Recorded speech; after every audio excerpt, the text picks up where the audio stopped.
हाँ बेटे, अरे चिट्ठी आई चिट्ठी, वही दरवाजे पर रख दे, मैं आ रहा हूँ। अच्छा चिट्ठी आई।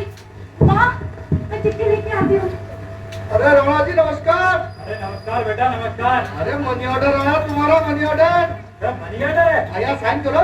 हाँ ये ले बेटा। अच्छा रमणा जी चलता हूँ। अच्छा चिट्ठी नहीं आई ना आज भी?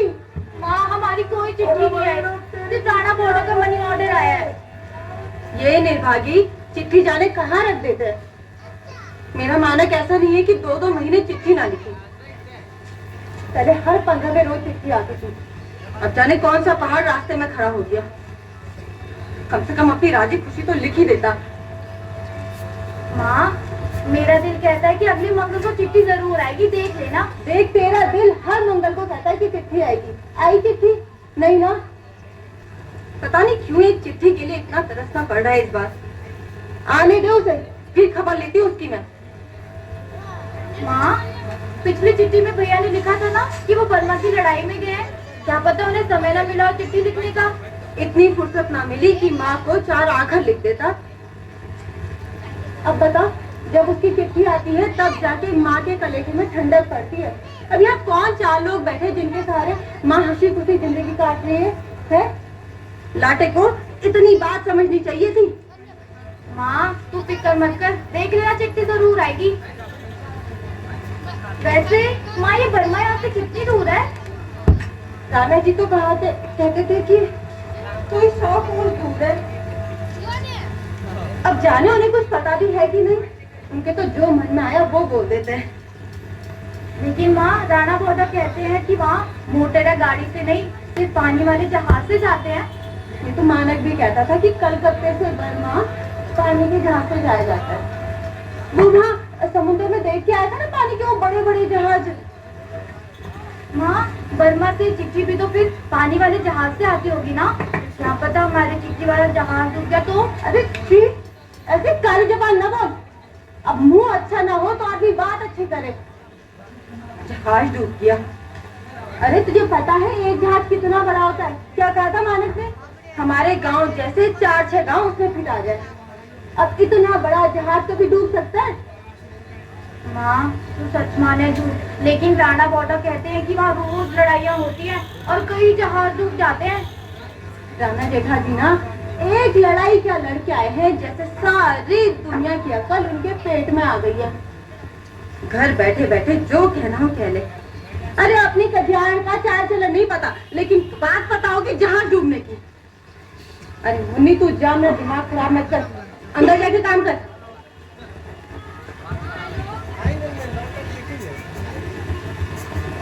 बिजली बोली, अरे कुंती दीदी आजा आजा, आज भी चिट्ठी नहीं आई। सुना है बर्मा में आजकल बड़ी जोर की लड़ाई चल रही है। अब कुंती दीदी बर्मा से कौन यहाँ होकर आया है भला? लड़ाई का हाल वहाँ वालों को पता होगा कि यहाँ वालों को? अब अपने राणा जेठाजी तो घर बैठे बैठे कुछ भी कह देते हैं। बताओ भला, देख इस बार अपना मानक आएगा ना तब मालूम पड़ेगा कि ये कितना विद्वान है। अभी तो जो बोल ले वो तो। हाँ, पर जो भी आए मानक अपनी बहन का ब्याह करा दे जल्दी से, क्योंकि सारी सहेलियां तो टिकट करके चली गई। अब बैसाख में धन्नो भी चली जाएगी। बस 1-2 महीने में सब कुछ करना है और ये सारा शहर ढूंढाए पर कहीं दस्तखत मलमल नहीं मिला। सारा मलमल मानो विलायत चला गया। वैसे तूने कहीं बर्गर देखा इसके लिए? क्या करना है बर्गर देखकर दीदी, जब मानक आए तब तो कुछ बात हो ना। अब तुम्हें पता ही है लोगों के हाथ कितने बड़े हैं आजकल। हाँ वो तो है, पर तू देख 14 की तो हो गई है और घर में रखकर कितना बड़ा करेगी इसे।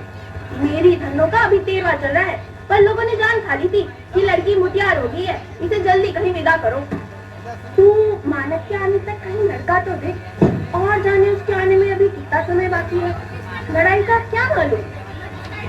अब वैसे ना मानक इस बार सोच ही गया था कि वो जल्दी से जल्दी छुट्टी लेके आ जाएगा, लेकिन 7-8 महीने तो होने को आए।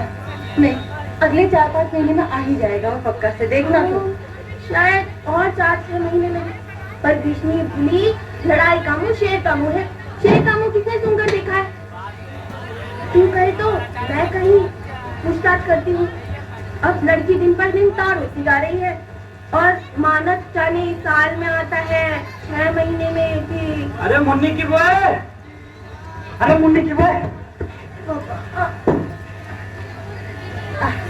हद हो गई, हद हो गई। इतना क्यों हाथ रहा है? बात क्या हो गई? अरे बताने की बात नहीं है, तू अपनी आंखों से देख ले बाहर जाकर। अब सीधे सीधे बोल दे बात क्या है? तब बोल। अरे बताने की बात नहीं है, तो तमाशा है तमाशा। हाँ अरे मतलब बेशर्मी की ऐसी हद हो गई, क्या बताऊं। पापा वो मगरू की राह लेने फिर? नहीं नहीं वो बात नहीं है। अरे गांव में 2 छोरियां आई हैं। हाँ अब उनका ऐसा बेशर्मी का परिणाम है, क्या बताऊं। हाँ अरे वो घर घर जाकर आटा दाल मांग रही हैं और रंग में तो है काली। हाँ लेकिन ऐसे मेमो जैसे चलती है कि क्या बताऊं। अरे मेरी तो पूरी जिंदगी निकल गई। अरे बेशर्मी नहीं देखी मैंने। अरे तेरे घर की तरफ आ रही हैं। अरे इस मुन्नी को अंदर भेजते हैं और मैं ऐसा करता हूँ, राणा को खबर करके आता हूँ। ठीक है हाँ मैं चलता हूँ। मुन्नी जा जा तू अंदर जा, काम कर, बाहर मत आना। ये लड़कियां मेम है। अरे मेम होती है जो मर्दों को घर में रख के खुद बाहर घूमने जाती है। नमस्ते माँ जी। थोड़ा दाल चावल दीजिए माँ जी, परमात्मा आपका भला करेगा। हम रिफ्यूजी लोग हैं माँ जी, बहुत दूर से भूखे प्यासे आ रहे हैं। हम ब्रह्मपुर से आ रहे हैं। वहाँ पे हजारों लोग अपना घर छोड़कर चले आए हैं माँ जी। हमें घर की 10 औरतें यहाँ से 3 मील दूर एक पुराने धर्मशाला में पड़ी हुई है। रास्ते में हमारे 2 भाई भी मारे गए। थोड़ा दाल चावल दे दीजिए माँ जी, भगवान आपको। ये लड़कियां मेम नहीं है, इनके लक्षण अच्छे नहीं लगते। अरे दिखने में अच्छे भले घर की नजर आती हो, फिर बताओ ये भीख क्यों मांग रही हो? पहले जब घर बार था तो और बात थी, अब जब घर परिवार ही उजड़ गया तो भीख का ही आसरा है ना। जापानी जहाजों ने बम मारकर हमारा सारा शहर तहस नहस कर दिया, सब बर्बाद हो गया। आप तो स्वर्ग में रहती हैं माँ जी, हमारा तो पूरा मुल्क ही उजड़ गया। फौजी को छोड़कर अब वहाँ कोई नहीं रहा।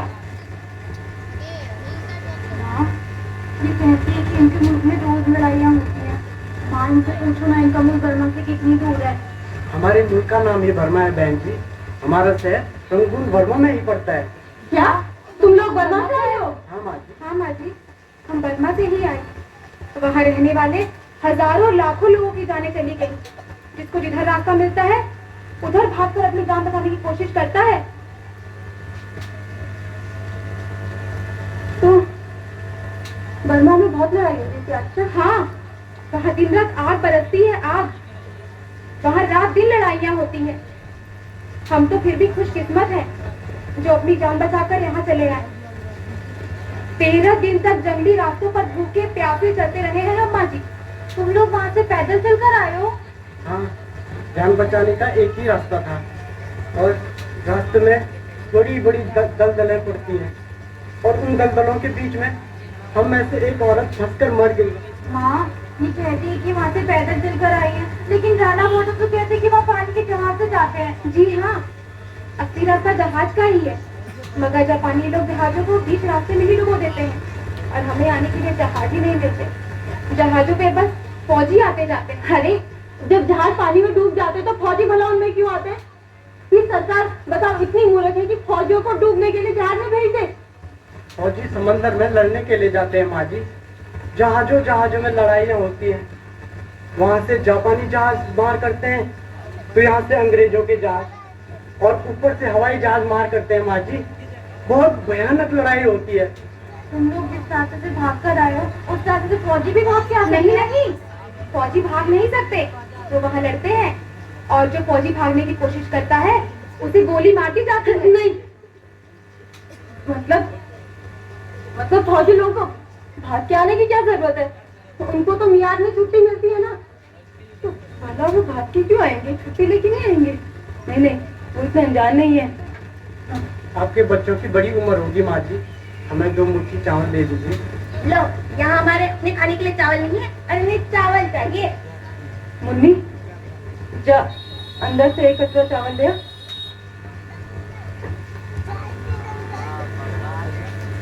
वैसे क्या बर्मा से हम यहाँ पैदल आएंगे तो कितने दिन लग जाएंगे?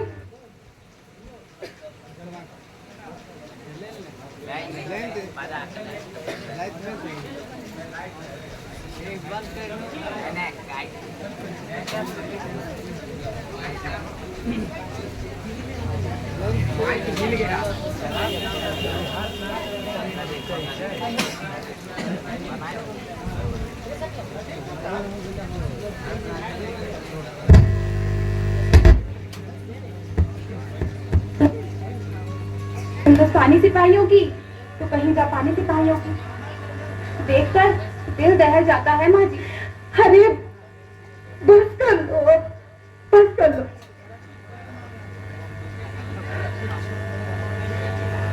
अच्छा माँ जी, परमात्मा आपका भला करे। अरे बिजली बुली तुझे हल्का क्यों करती है?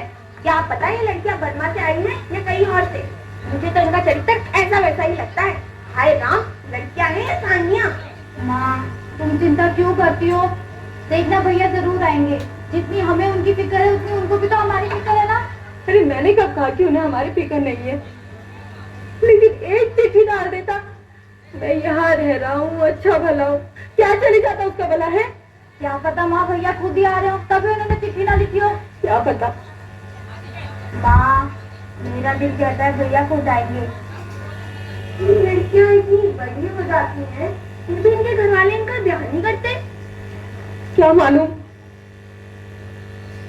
अच्छा बोलिए, मैं चलती हूँ। तू शायद ठीक कहती है बेटी। क्या पता चिट्ठी ना आए तो हमारे खुद ही आ जाए, है ना?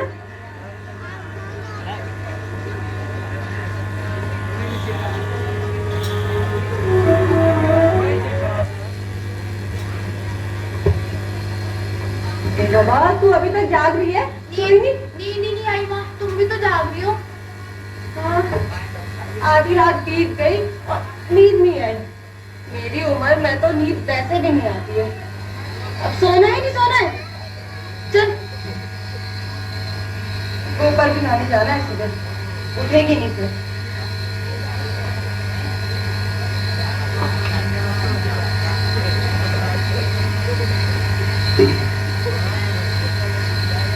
माँ तुम्हें पता है तारू अपने ससुराल से वापस आ गई। अच्छा?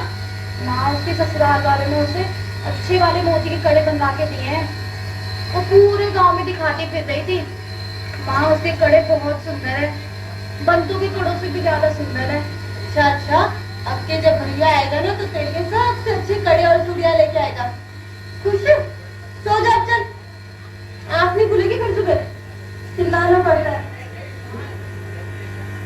गुम हो गई इस लड़की की नींद पता है।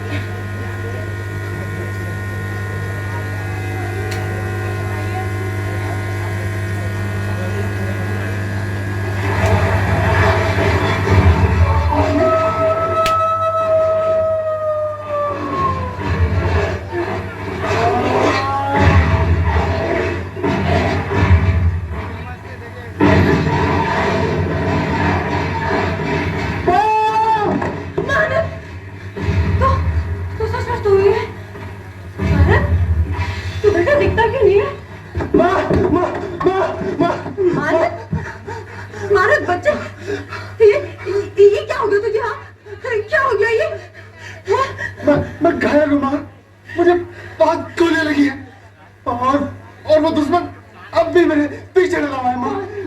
कौन दुश्मन है बेटा तेरे पीछे बता। वो मैंने उसे बहुत गोलियां मारी थी माँ, मगर वो मरा नहीं, वो जिंदा है माँ और अब भी मेरे पीछे लगा हुआ है। वो मुझे मारना चाहता है। देख उसने मेरा सारा शरीर जख्मी कर दिया है। वो मुझे नहीं छोड़ेगा। मैं रेंगता हूँ तो मेरे पीछे रेंगता है, मैं दौड़ता हूँ तो मेरे पीछे दौड़ता है माँ। वो बहुत खतरनाक है। पानी पानी। बेटा तू उठ चारपाई पर बैठने की कोशिश कर। मैं तेरे दूध गर्म करके नहीं माँ, दूध नहीं, पानी। और यही वो अभी आ जाएगा। देख अंधेरे में कहीं आ तो नहीं रहा। बेटा वहाँ कोई नहीं है। देख तू घबरा मत। उठ चाय पे इधर ले। नहीं नहीं माँ, पानी पानी।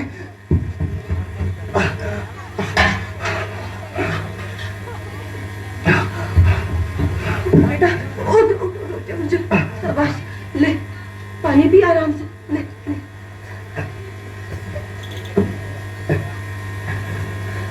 छोटे छोटे घूट पीना। हाँ, मेरा पेट पेड़ा मुझे, तू खाता भी तो नहीं है।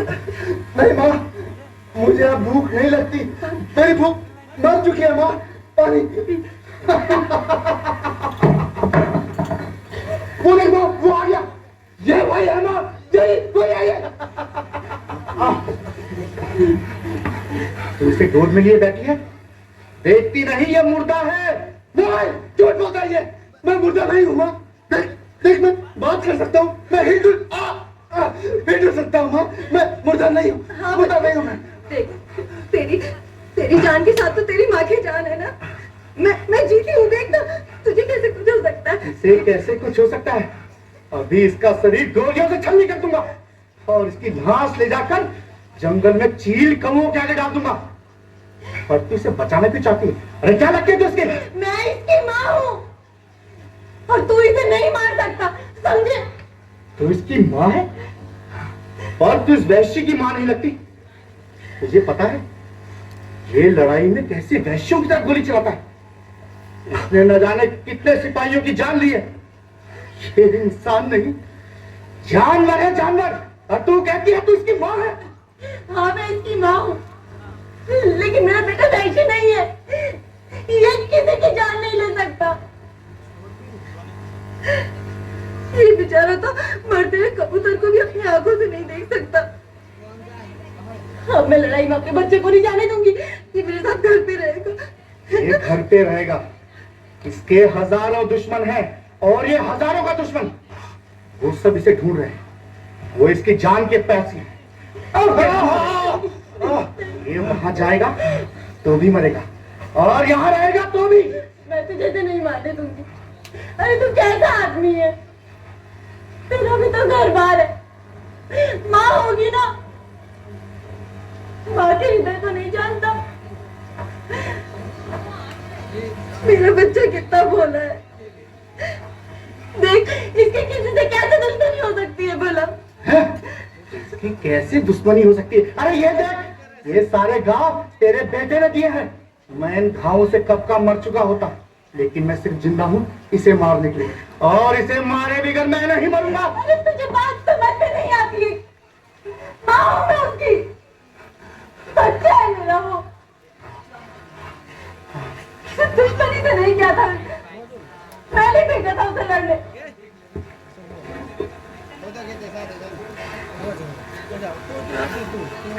इसकी बहन ब्याह योग हो गई है। 6 महीने साल भर में उसका ब्याह करना। घर की हालत ऐसी है।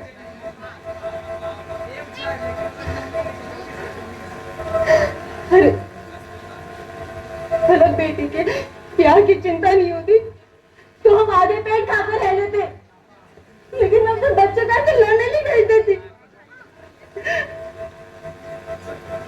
एक ही बच्चा है मेरा। सोचा था बेटी के ब्याह के बाद इसका भी ब्याह कराऊंगी धूमधाम से। फिर मेरे साथ घर पे रहेगा, मेरे साथ। लेकिन देख इस लड़ाई ने क्या हाल कर दिया इसका। आज मेरा बच्चा आज इस हालत में घर आया है। इसके बदले तू होता ना, तेरी माँ तुझे खुद से अलग कर लेती। मेरी माँ पागल हो गई है तो रोज मेरी मौत का इंतजार करती है और हंसते हुए कहती है मेरे बेटे की लाश आएगी। मेरी बीवी ने अभी से बेवा का सांग रचा लिया। उसने मुझे लिखा कि मेरी मौत की खबर सुनेगी तो फांसी लगा देगी। अरे उसके पेट में मेरे 6 महीने का बच्चा है। वो भी उसके साथ मारा जाए। देख तेरे बेटे ने मेरी क्या हाल कर दी। क्या तुझे इसकी आंखों में वैश्यानी चमक दिखाई नहीं देती?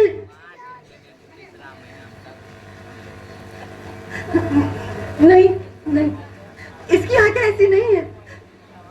मतलब अभी इसकी आंखें ऐसी लग रही है, लेकिन इसका असली रंग ये नहीं है। तू इसकी आंखों का रंग नहीं पहचानती। तू इसकी माँ है ना। तू इसकी आंखों का रंग का मतलब नहीं समझती। देख कैसे दुश्मनी से मेरी तरफ देख रहा है। जब तक मैं यहाँ खड़ा हूँ इसकी आंखों का रंग नहीं बदलेगा। देख इसकी आंखों में कैसे खून उतर रहा है। तुझे तेरी माँ की कसम, तू इसे नहीं मारेगा। मैं इसे नहीं मारूंगा। मैं इसे नहीं मारूंगा तो ये मुझे मार देगा। अरे क्या यही चाहती है तू? ये तुम्हें नहीं मारेगा, नहीं मारेगा। मेरा बच्चा है ना, मैं जानती हूँ इसे नहीं मारेगा, तू नहीं मारेगा। मैं इसे नहीं मारूंगा। मैं इसे जरूर मारूंगा। अभी इसके टुकड़े टुकड़े कर दूंगा। मैं वैसी हूँ, दरिंदा हूँ मैं। हाँ, मैं वैसी और दरिंदे से भी बढ़कर हूँ। ऐसे घूर के क्या दिखता है मुझे? उठ के देख मानक तो उसे नहीं मारेगा। सुना तूने, मानक उसे नहीं मारेगा। वो मैं तेरे गरीब है मानक, उसकी माँ है। रो रो कर पागल हो गई है वो। बीवी है, बच्चा आने वाला है। उसे कुछ हो गया ना तो बहाने लगाकर मर जाएगी। सुना मानक, तुम्हें नहीं मारेगा। तू नहीं अच्छा माँ, मैं इसे नहीं करूंगा। ये दुश्मन है माँ, दुश्मन है ये। मैं इसे मार दूंगा। अभी यही मार दूंगा माँ। मानक तुझे नहीं मारेगा। तू मानक अपनी बात तू छोड़ मुझे माँ, मैं इसके टुकड़े टुकड़े कर दूंगा।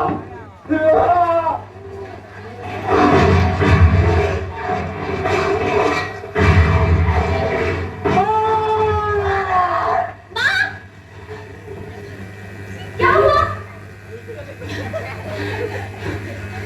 माँ फिर से भैया का सपना देखा माँ।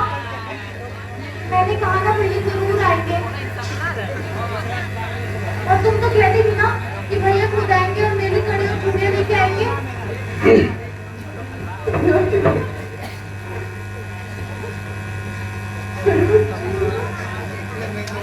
हाँ मम्मी।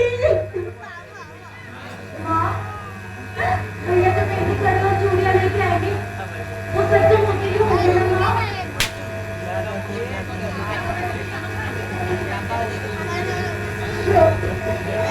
सच में देखे होंगे।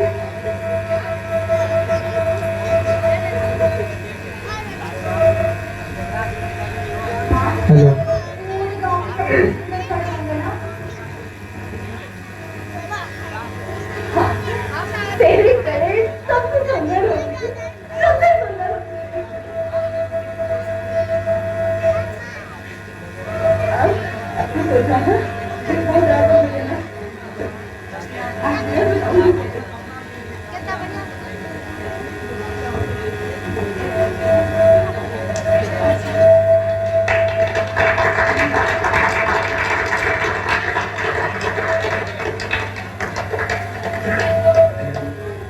सो रहा है वो नौजवान जो सरहद पे दिल